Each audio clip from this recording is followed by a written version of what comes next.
วันพุธนี้อย่างเรื่องที่หนึ่งก็คือเรื่องโคสกะเศรษฐี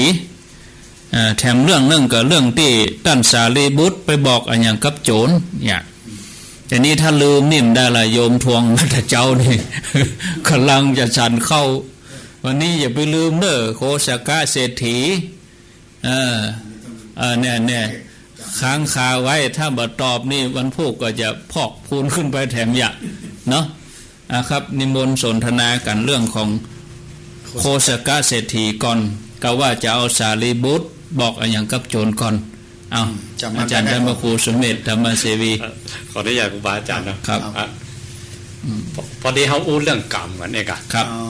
เอากรรมที่หนักที่สุดเรียกว่าอนันตริยกรรมครับอนันตริยกรรมเนี่ยมันมีทั้งฝ่ายดีฝ่ายชั่วหรอฝ่ายดีคือคนได้ฌานครับเป็นกรรมมันนักที่ว่ามันมีอย่างจะกั้นนะตายแล้วไปเป็นพรหมอย่างเดียวครับทำสมถะกรรมฐานอย่างเยี่ยมยอดฌานนี่เดียวก่อนนั้นหมู่นอกศาสนาทำได้ปะได้เจอกับทุเจ้าเนาะไม่ได้กับทุเจ้าคือสี่ชี้ไปก็ได้ได้หมดแต่ในพุทธศาสนาเขาถ้าเป็นฌานประกอบด้วยเป็นพระอริยเจ้าคือพระอนาคามีนั่นจะมีชั้นพิเศษโดยเฉพาะครับโสดาสกิทาคาอนาคาถ้าได้เป็นพระอนาคามีอย่างเดียวเท่านั้นครับก็ได้ไปพอ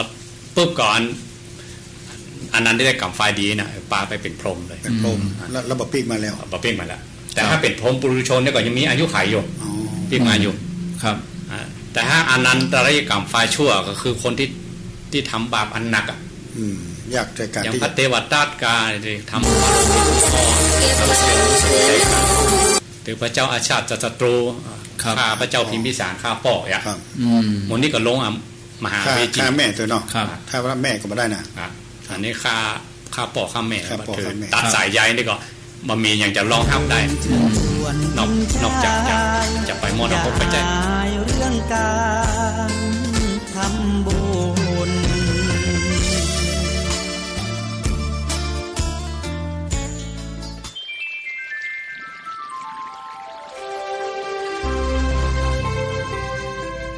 สุโข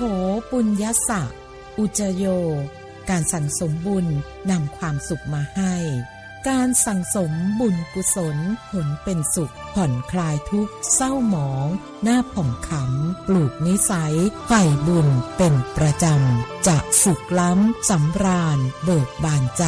บุญกุศลเสริมราศีดูดีนักจงพิทักษ์รักษาอย่าเสื่อมสูญหมั่นเพียรทำบ่อยๆค่อยเพิ่มพูนทวีคูณก่อเพื่อหนุนนำขอเชิญพุทธศาสนิกชนร่วมบุญงานทอดมหากฐิน350 วัดจังหวัดเชียงใหม่วันศุกร์ที่ 8 พฤศจิกายน 2567 นี้ทางคณะเจ้าภาพได้กราบนิมนต์เจ้าประคุณสมเด็จ